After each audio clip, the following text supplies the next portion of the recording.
Dia menaklukkan dunia dari Yunani hingga India. Seorang legenda, dianggap setengah dewa. Namun, pada tahun 323 sebelum Masehi, di puncak kejayaannya, Alexander Agung tumbang. Bukan di medan perang oleh pedang musuh, melainkan di sebuah kamar di Babylon, setelah 12 hari dalam kesakitan yang misterius. Kematiannya adalah teka-teki terbesar yang ia tinggalkan. Bayangkan suasana itu. Babylon, kota gemerlap dan intrik. Setelah pesta minum yang lazim, Alexander tiba-tiba dilanda demam tinggi, sakit perut yang luar biasa, dan kelumpuhan yang perlahan menjalar.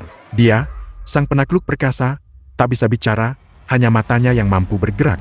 Dokter terbaik pun tak berdaya. Namun, ada keanehan yang mencuat. Laporan dari zaman kuno mencatat, mayatnya tidak membusuk selama 14 hari. Fenomena yang tak wajar. Sebuah petunjuk pertama dalam labirin misteri ini. Jika ini adalah pembunuhan, siapa dalangnya?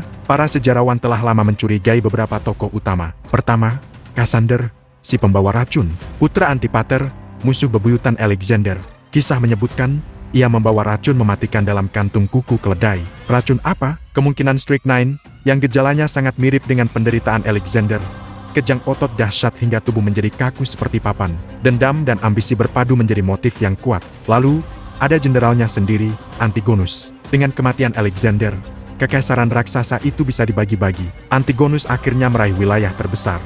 Kekuasaan adalah segalanya, dan Alexander berdiri di jalannya. Apakah ini cukup untuk mendorong pengkhianatan? Yang paling mengejutkan, sebuah teori bahkan melibatkan Aristoteles, sang guru jenius. Konon, ia meracuni Alexander karena takut sang murid telah menjadi seorang tiran yang haus darah. Racunnya, Veratrum album atau White Hellebore, yang gejalanya sangat mirip, demam tinggi dan sakit perut yang parah. Pengkhianatan intelektual, ataukah tindakan penyelamatan dari tirani? Namun, bagaimana jika tidak ada racun? Bagaimana jika kematian Alexander disebabkan oleh penyakit alamiah? Babylon adalah rawa-rawa yang penuh dengan nyamuk. Sangat mungkin Alexander terjangkit malaria yang parah, atau demam tipus dari air yang terkontaminasi. Penyakit adalah musuh yang tak pandang bulu, bahkan bagi seorang penakluk.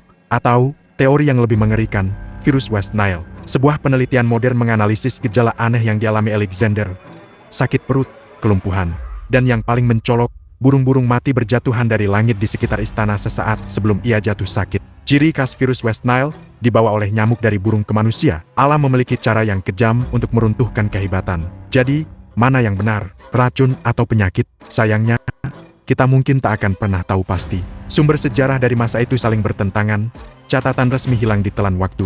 Mayat Alexander sendiri, yang diawetkan dalam peti madu, lenyap di telan zaman. Yang tersisa hanyalah lingkaran konspirasi dan intrik. Kematian Alexander Agung bagaikan permainan clue raksasa yang terhenti selamanya. Dia mengubah peta dunia, tetapi tak mampu mengubah takdirnya sendiri. Kematian Alexander bukan sekadar akhir seorang raja. Itu adalah awal dari sebuah misteri yang, setelah 2300 tahun, masih memisikan rahasianya dalam debu sejarah. Sebuah teka-teki yang akan terus memikat dan menggoda kita selamanya. Semoga naskah ini sesuai dengan durasi dan gaya yang Anda inginkan.